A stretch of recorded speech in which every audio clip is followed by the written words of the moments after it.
Ready, watch the gate.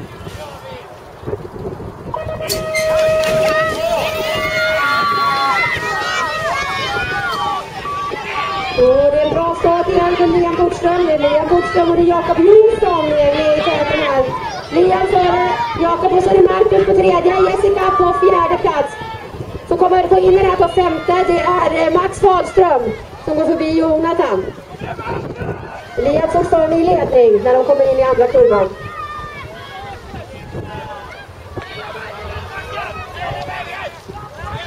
Publiken är på allt vad de har. Men hjälper det nu, ska vi se här. Liam fortfarande i ledning. Jakob på andra. Marcus på tredje, Jessica på fjärde.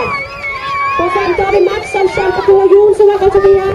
Och så har vi Jonathan och Vincent.